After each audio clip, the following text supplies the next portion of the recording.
नमस्कार जय जगन्नाथ शुभ सकाळ आज हूँ जून 16 तारीख मंगलवार आसतु आज गुरुत्वपूर्ण खबर देखा आपणक भल पाइबा स्वरूप गोटे गोटे लाइक निश्चय करदेवे आज प्रथम खबर राज्य में कड़ाकड़ी हेबो हेलमेट और सीट बेल्ट चेकिंग राज्य में लगातार बढ़ुवा सड़क दुर्घटना एवं ट्राफिक समस्या को दृष्टि रखी राज्य सरकार एवं कठोर आभिमुख्य ग्रहण करछन्ती।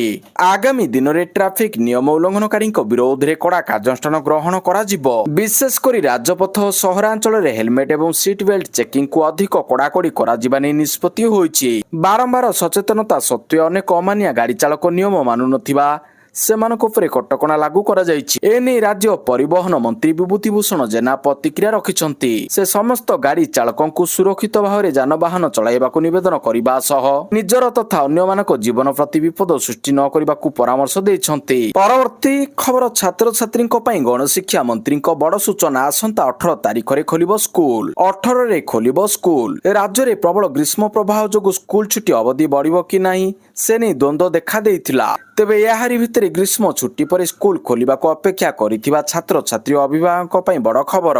विद्यालय और गणशिक्षा मंत्री नित्यानंद गंड या उपरे संपूर्ण विराम लगाइछन्ति। आसंता जून 18 तारिख रे राज्यर समस्त स्कूल खोलिबो बोली सूचना देइछन्ति गणशिक्षा मंत्री। मंत्रीक कहिबा अनुसार आसंता 18 तारिख रे ग्रीष्म छुट्टीर समय सीमा शेष हेउछि। तेणु निर्धारित समय रे ही स्कूल गुड़िक खोलिबो।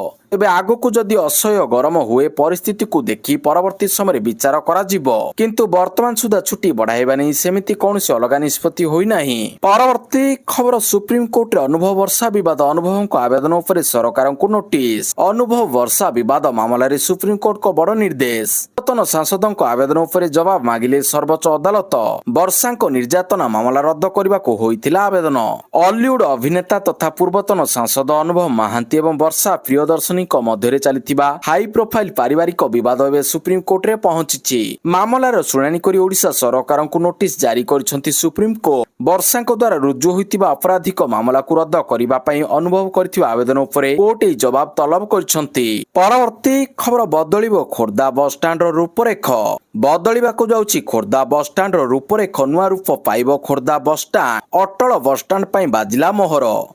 154 कोटी अनुदान मिली 154 कोटी अनुदान मिली। अत्याधुनिक rest house toilet bus stop restaurant आदि बस स्टैंड मध्य रहिबो। राज्यर विभिन्न अंचल को जाउथिबा बस एई खोर्धा दे जाउथिबारु एई बस स्टैंड निर्माण एक बड़ पदक्षेप हेबो। सेही परि खोर्धार लाइफ लाइन बा विकासर धारा होई परिबो। एबे टेंडर प्रक्रिया आरंभ होइतिबारु खोर्धा नागरिकक महल रे उत्साह देखिबाकू मिलिछि। परवर्ती खबर पाकिस्तान वायुसेना प्रशिक्षण विमान दुर्घटनाग्रस्त 2 पायलट मृत।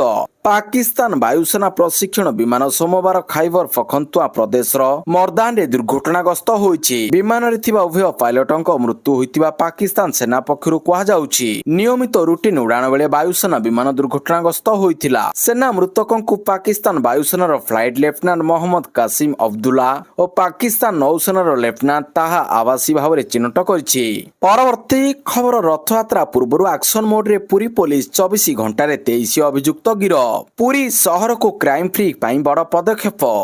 सिटी सब डिविजन विभिन्न थाना रे 8टी मामला रुजु होइछि। 24 घंटा रे 23 जन अभियुक्त गिरफ होइछन्ति।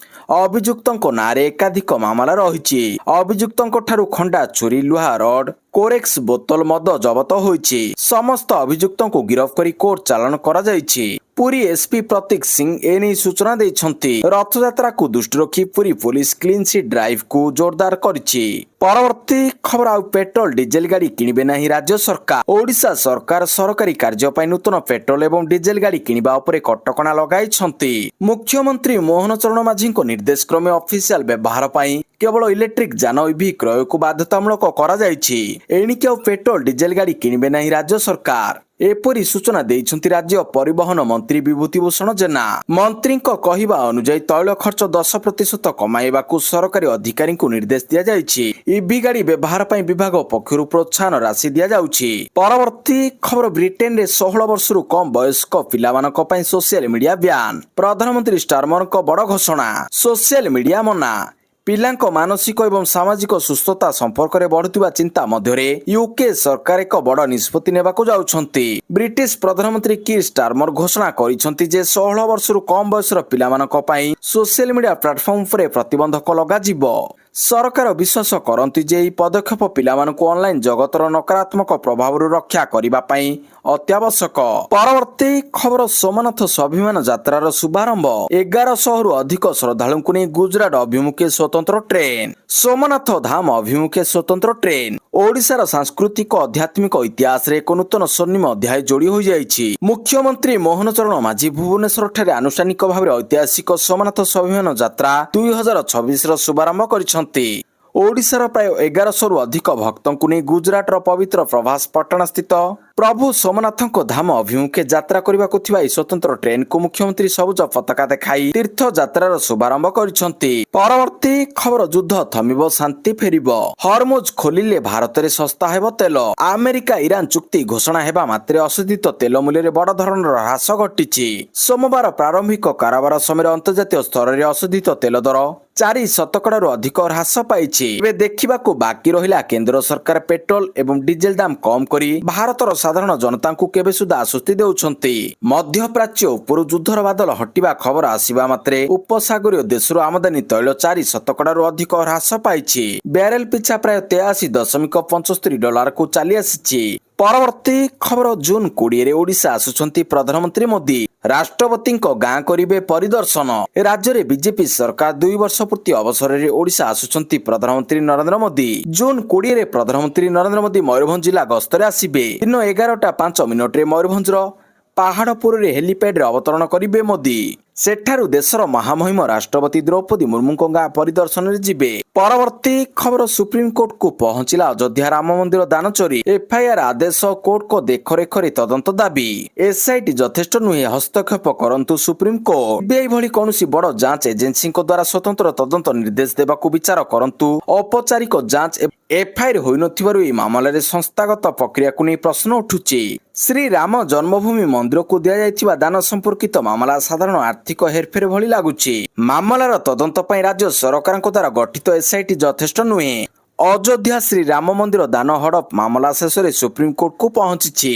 ପରବର୍ତ୍ତୀ ଖବର ନିରାଶ କଲେ ବୈଭବ। ସୁପର ଓଭରରେ ଶ୍ରୀଲଙ୍କାଠାରୁ ହାରିଲା ଭାରତ। ଭାରତ ଏ ଏବଂ ଶ୍ରୀଲଙ୍କା ଏ ମଧ୍ୟରେ ରୋମାଞ୍ଚକର ମ୍ୟାଚ୍ ସୁପର ଓଭରରେ ଶେଷ ହୋଇଛି। ଆୟୋଜକ ଶ୍ରୀଲଙ୍କା ଭାରତକୁ 6 ରନରେ ପରାସ୍ତ କରି ପଏଣ୍ଟ ଟେବୁଲ ଶୀର୍ଷରେ ପହଞ୍ଚିଛି। ଉଭୟ ଦଳ ନିର୍ଦ୍ଧାରିତ 50 ଓଭରରେ ପ୍ରତ୍ୟେକ 265 ରନ୍ ସଂଗ୍ରହ କରିଥିଲେ, ଯାହା ମ୍ୟାଚକୁ ସୁପର ଓଭରକୁ ନେଇଯାଇଥିଲା। ଭାରତ ପ୍ରଥମେ ବ୍ୟାଟିଂ କରି 49 ଓଭରରେ 265 ରନ୍ କରିଥିଲା। ଏହାର ଜବାବରେ ଶ୍ରୀଲଙ୍କା ମଧ୍ୟ 265 ରନ୍ କରିଥିଲା।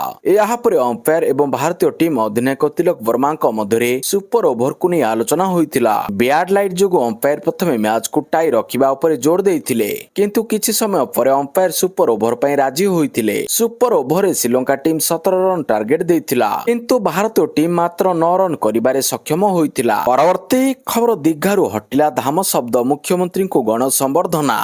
ପୁରୀ ହିଁ ବିଶ୍ୱର ଏକମାତ୍ର ଶ୍ରୀ ଜଗନ୍ନାଥ ଧାମ କହିଲେ ମୁଖ୍ୟମନ୍ତ୍ରୀ। ଜଗନ୍ନାଥ ସଂସ୍କୃତିର ସୁରକ୍ଷା ଏବଂ ଓଡ଼ିଆ ଅସ୍ମିତାକୁ ବିଶ୍ୱ ଦରବାରରେ ପ୍ରତିଷ୍ଠିତ କରିବା ପାଇଁ ଦୃଢ ପଦକ୍ଷେପ ନେଇଥିବାରୁ ସୋମବାର ମୁଖ୍ୟମନ୍ତ୍ରୀ ମୋହନ ଚରଣ ମାଝୀଙ୍କୁ ପୁରୀ ଟାଉନ ହଲ୍ ଠାରେ ଅନୁଷ୍ଠିତ ଏକ ସ୍ୱତନ୍ତ୍ର ଉତ୍ସବରେ ଭବ୍ୟ ଗଣ ସମ୍ବର୍ଦ୍ଧନା ଜ୍ଞାପନ କରାଯାଇଛି। ଶ୍ରୀ ଜଗନ୍ନାଥ ଭକ୍ତ ସେବା ସଂସ୍ଥାନ ପକ୍ଷରୁ ଆୟୋଜିତ ଏହି କାର୍ଯ୍ୟକ୍ରମରେ ଯୋ ସାଧୁ ସନ୍ଥ, ଶ୍ରୀମନ୍ଦିରର ସେବାୟତ ମଣ୍ଡଳୀ ଏବଂ ହଜାର ହଜାର ଜଗନ୍ନାଥ ପ୍ରେମୀ ଭକ୍ତଙ୍କ ଉପସ୍ଥିତିରେ ମୁଖ୍ୟମନ୍ତ୍ରୀଙ୍କୁ ସାଦର ସମ୍ବର୍ଦ୍ଧିତ କରିଥିଲେ। ପଶ୍ଚିମବଙ୍ଗର ଦୀଘା ଜଗନ୍ନାଥ ମନ୍ଦିର ନାମରୁ ଧାମ ଶବ୍ଦ ହଟାଇବା ପାଇଁ ମୁଖ୍ୟମନ୍ତ୍ରୀ କରିଥିବା ସଫଳ ଐତିହାସିକ ପଦକ୍ଷେପ ପାଇଁ ସଂସ୍ଥାନ ପକ୍ଷରୁ ତାଙ୍କୁ ଗଭୀର କୃତଜ୍ଞତା ପ୍ରକାଶ କରାଯାଇଥିଲା। ପରବର୍ତ୍ତୀ ଖବର ଭାରତ ବାଂଲାଦେଶ ସୀମାରେ ପୁଣି ଉତ୍ତେଜନା, ନିଜର 9 ନାଗରିକଙ୍କୁ ଗ୍ରହଣ କରୁନି ବିଜିବି। ଆସାମର ମନକାଚର ସେକ୍ଟରରେ ଭାରତ ବାଂଲାଦେଶ ମଧ୍ୟରେ ଉତ୍ତେଜନାପୂର୍ଣ୍ଣ ପରିସ୍ଥିତି ଉପୁଜିଛି। ଦୁଇ ଦେଶ ସୀମାର ନୋ ମ୍ୟାନସ୍ ଲ୍ୟାଣ୍ଡରେ 9 ଜଣ ବାଂଲାଦେଶୀ ନାଗରିକ ଫସି ରହିଛନ୍ତି।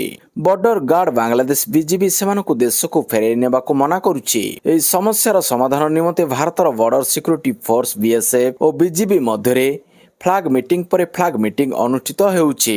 ପରବର୍ତ୍ତୀ ଖବର ଜୟପୁରରେ ସିଜେପିର ଆନ୍ଦୋଳନ ବେଳେ ମାରପିଟ। ଅଭିଜିତ ଦୀପକେଙ୍କୁ ଚାପୁଡା ମାରିଲେ 2 ଯୁବକ। କକରୋଚ ପାର୍ଟି ମୁଖ୍ୟଙ୍କୁ ମାଡ଼। ରାଜସ୍ଥାନର ରାଜଧାନୀ ଜୟପୁରରେ ସୋମବାର ଦିନ କକରୋଚ ଜନତା ପାର୍ଟି ସିଜେପିର ବିକ୍ଷୋଭ ପ୍ରଦର୍ଶନ ସମୟରେ ଏକ ଅଭାବନୀୟ ପରିସ୍ଥିତି ସୃଷ୍ଟି ହୋଇଛି। ଆନ୍ଦୋଳନ ଚାଲିଥିବା ବେଳେ ଦଳର ପ୍ରତିଷ୍ଠାତା ଅଭିଜିତ ଦୀପକେଙ୍କୁ ଦୁଇ ଜଣ ଯୁବକ ଚାପୁଡା ମାରିଛନ୍ତି। ପରବର୍ତ୍ତୀ ଖବର ଟିଏମସିର ବିଭାଜନ ପଛରେ ଅମିତ ଶାହ ମାଷ୍ଟରମାଇଣ୍ଡ କହିଲା କଂଗ୍ରେସ। ଟିଏମସିର 20 ଜଣ ସାଂସଦ ବିଦ୍ରୋହ କରି ଏନସିପିଆଇରେ ମିଶିବା ପରେ କଂଗ୍ରେସ ସୋମବାର ଏହି ଷଡଯନ୍ତ୍ର ପଛରେ କେନ୍ଦ୍ର ଗୃହମନ୍ତ୍ରୀ ଅମିତ ଶାହ ଥିବା କହିଛି। କଂଗ୍ରେସ ଏହି ସମସ୍ତ ଘଟଣା ପଛରେ ଅମିତ ଶାହଙ୍କୁ ମାଷ୍ଟରମାଇଣ୍ଡ ବୋଲି କହିଛି। ଲୋକସଭାରେ ଏନଡିଏ 2/3 ସଂଖ୍ୟା ଗରିଷ୍ଠତା ହାସଲ କରିବାକୁ ବିଜେପି ରଣନୀତି ଆପଣେଇଥିବା କଂଗ୍ରେସ ଅଭିଯୋଗ କରିଛି। ଅନ୍ୟ ପକ୍ଷରେ ଟିଏମସି ବିଦ୍ରୋହୀ ସାଂସଦ ଅରୁପ ଚକ୍ରବର୍ତ୍ତୀ ଏହିସବୁ ଘଟଣା ପାଇଁ ଅଭିଷେକ ବାନାର୍ଜୀଙ୍କୁ ଦାୟୀ କରିଛନ୍ତି। ପରବର୍ତ୍ତୀ ଖବର ଶୀଘ୍ର ସାରା ରାଜ୍ୟରେ ମୌସୁମୀ। ଓଡ଼ିଶାରେ ସକ୍ରିୟ ହୋଇଛି ଦକ୍ଷିଣ ପଶ୍ଚିମ ମୌସୁମୀ। ରାଜ୍ୟର ଅଧିକାଂଶ ସ୍ଥାନରେ ବର୍ଷା ସହ ବଜ୍ରପାତ ସମ୍ଭାବନା। 2 ଦିନର ବ୍ୟବଧାନ ପରେ ପୁଣି ଓଡ଼ିଶାରେ ସକ୍ରିୟ ହୋଇଛି ଦକ୍ଷିଣ ପଶ୍ଚିମ ମୌସୁମୀ ବାୟୁ। ସୋମବାର ଉପକୂଳ ସହ ଉତ୍ତର ଓଡ଼ିଶା ଏବଂ ଦକ୍ଷିଣ ଓଡ଼ିଶାର କିଛି ଜିଲ୍ଲାକୁ ଛୁଇଁଛି ମୌସୁମୀ। ସେହିଭଳି ଆଗାମୀ 4 ରୁ 5 ଦିନ ଯାଏଁ ରାଜ୍ୟର ଅଧିକାଂଶ ସ୍ଥାନରେ ବର୍ଷା ସହ ବଜ୍ରପାତ ଓ ପବନ ଆଶଙ୍କା ରହିଛି। ଏନେଇ ସତର୍କ କରିଛନ୍ତି ଭୁବନେଶ୍ୱର ପାଣିପାଗ କେନ୍ଦ୍ରର ନିର୍ଦ୍ଦେଶିକା ମନୋରମା ମହାନ୍ତି। ପରବର୍ତ୍ତୀ ଖବର 2 ଦିନିଆ ଓଡ଼ିଶା ଗସ୍ତରେ ଆସୁଛନ୍ତି ବରିଷ୍ଠ ଉପନିର୍ବାଚନ ଆୟୁକ୍ତ ଗିନେଶ ଭାରତୀ। ଭୋଟର ତାଲିକାର ସ୍ୱତନ୍ତ୍ର ସଂଗଠନ ସଂଶୋଧନର କରିବେ ସମୀକ୍ଷା। 16ରେ ଭୁବନେଶ୍ୱର, 17ରେ ଗଞ୍ଜାମ ଜିଲ୍ଲା ଯାଇ ସମୀକ୍ଷା କରିବେ। 2 ଦିନିଆ ଓଡ଼ିଶା ଗସ୍ତରେ ଆସୁଛନ୍ତି ଭାରତର ବରିଷ୍ଠ ଉପନିର୍ବାଚନ ଆୟୁକ୍ତ ଶ୍ରୀ ଜ୍ଞାନେଶ ଭାରତୀ। ରାଜ୍ୟରେ ଚାଲିଥିବା ସ୍ୱତନ୍ତ୍ର ସଂଗଠନ ସଂଶୋଧନ କାର୍ଯ୍ୟକ୍ରମର ଅଗ୍ରଗତି ନେଇ ଗୁରୁତ୍ୱପୂର୍ଣ୍ଣ ସମୀକ୍ଷା ବୈଠକ କରିବେ। ଏହି ଗସ୍ତ କାଳରେ ଉପନିର୍ବାଚନ ଆୟୁକ୍ତ ରାଜ୍ୟର ସମସ୍ତ ଜିଲ୍ଲାର ଜିଲ୍ଲାପାଳ ଏବଂ ନିର୍ବାଚକ ପଞ୍ଜୀକରଣ ଅଧିକାରୀଙ୍କ ସହ ବିସ୍ତୃତ ଆଲୋଚନା କରିବାର କାର୍ଯ୍ୟକ୍ରମ ରହିଛି। ଜୁନ 16 ତାରିଖ ଅର୍ଥାତ୍ ଆଜି ରାଜଧାନୀ ଭୁବନେଶ୍ୱରଠାରେ ଏକ ଉଚ୍ଚସ୍ତରୀୟ ସମୀକ୍ଷା ବୈଠକ ଅନୁଷ୍ଠିତ ହେବ। ପରବର୍ତ୍ତୀ ଖବର ପ୍ରତିରକ୍ଷା କ୍ଷେତ୍ରରେ ଭାରତର ବଡ଼ ସଫଳତା। Long range land attack cruise missile ସଫଳ ଫ୍ଲାଇଟ୍ ଟେଷ୍ଟ। ପ୍ରତିରକ୍ଷା କ୍ଷେତ୍ରରେ ଭାରତର ବଡ଼ ସଫଳତା।